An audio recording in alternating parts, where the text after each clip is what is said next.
Well, let's move on to another sort of American vanity, somewhat embarrassment, I should say. Earlier today, around 30,000 people ran through New York in one of the biggest city marathons in the world.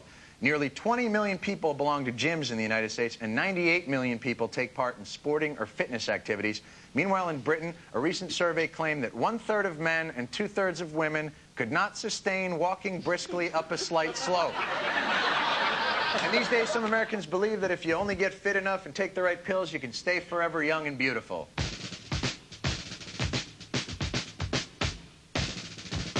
All right. Get ready. We're gonna work that body. And a reach, 2, 3, 4. My impression is that Americans are much more obsessed with being youthful, lean, fit, young, and healthy than are Britons. When I'm in London, I'm astonished to see how many young, educated, affluent-looking people are sitting in pubs smoking cigarettes and swigging beers. We're more concerned with our physical appearance and exercise, but we tend to be extreme. We are extreme. That's just the way our culture is evolving. I think Americans really go over the top from these kind of things, don't they? Like everything else they do.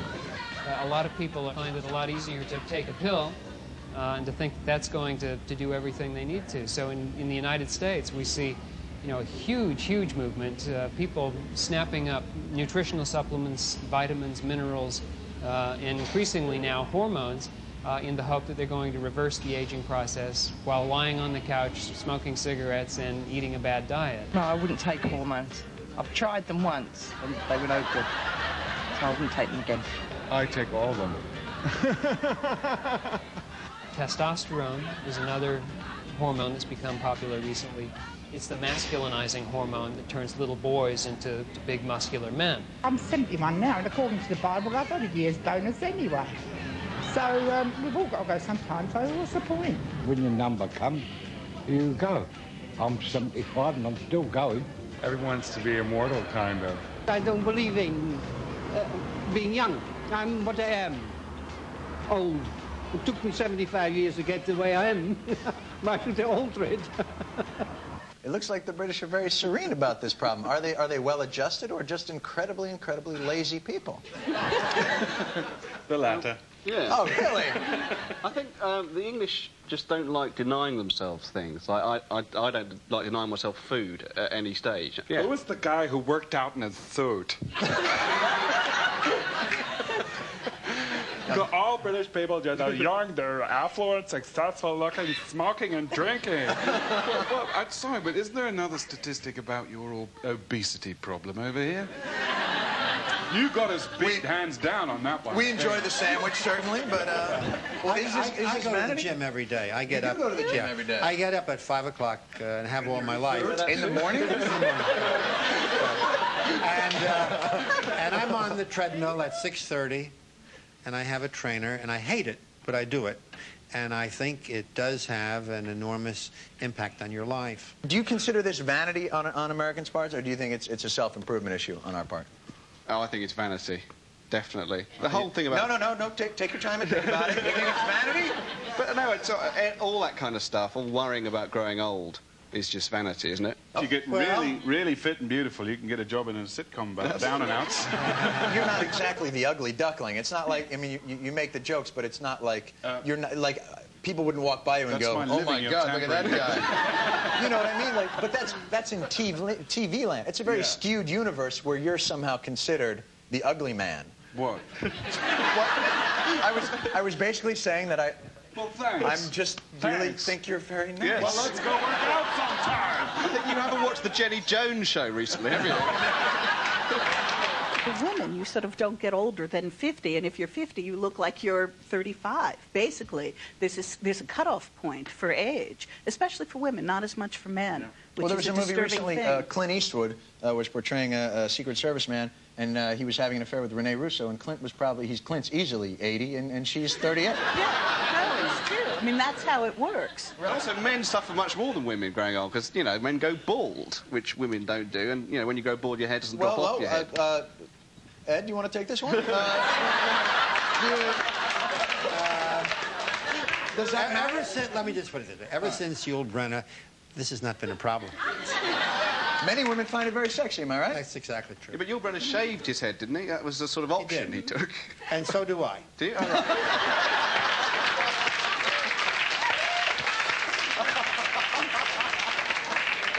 Oh, that was... Well, okay, so if you could live forever and you could take it, would you take that chance? Would you take the hormones? Would you take the pills? I think in America, more than many other countries, we're fearful of death. It's really pitiful in a way. Now, the people who are not afraid of death are Catholics. I'm not Catholic. I'm Jewish. But the fact is that Catholics see this as the first stage and not as good as the next act. I'd rather wait. You think Jews are not afraid of death, then? Sorry. Think Jews are less afraid of death? I think Jews are afraid of everything, including Mexican food. I'm afraid of spicy things. I don't, forget about death. I don't even like tamales. Well, let's move on to even more pressing issues, the election. We're only 2 days away from the presidential election, and you can taste the excitement. It's a nail-biting finish that has us on the edge of our seats. Who will prevail? It's anybody's guess. We asked New Yorkers for their predictions. I think Clinton will win. Clinton? That's not even a question. Bill Clinton. Bill Clinton. Bill Clinton. There's no doubt. It has to be Mr. Clinton. Bill Clinton is going to win. President Clinton will win the election. If President Clinton win again, I am going to sing a song for him.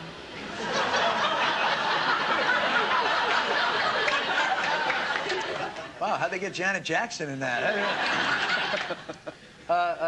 Mr. Koch, what has Clinton done to sew up this election? Has he just solved all the problems of the American people? I think it's because Dole summed Dole up when he said that he was a bridge to the past. And people said, well, but normally you say you're a bridge to the future. I think that's the heart of it. Wendy, you agree with that? Yeah, I do agree with it. But I've never seen an election where people have said, oh, Bill Clinton's going to win. It's just this sort of, yeah, it's a given. But they'll vote without enthusiasm. That's what's scary about it. It seems like there are no real divisive issues like there used to be in the old days. The Cold War is over. There's no Vietnam to divide people. There's no Watergate. The economy seems pretty decent. So there seems like nothing for people to rally against. Everybody seems to be somewhat saying the same thing, but Clinton's saying it in a younger body than Dole is. It's this whole idea of going to the center, and what you were talking about earlier about how sitcoms are written. Also, they go to a mall and say, what would you like to hear the president say? And that's collected, and then the president's speech will be based on that. So he's got a little thing in his ear going, Bill from Des Moines says go.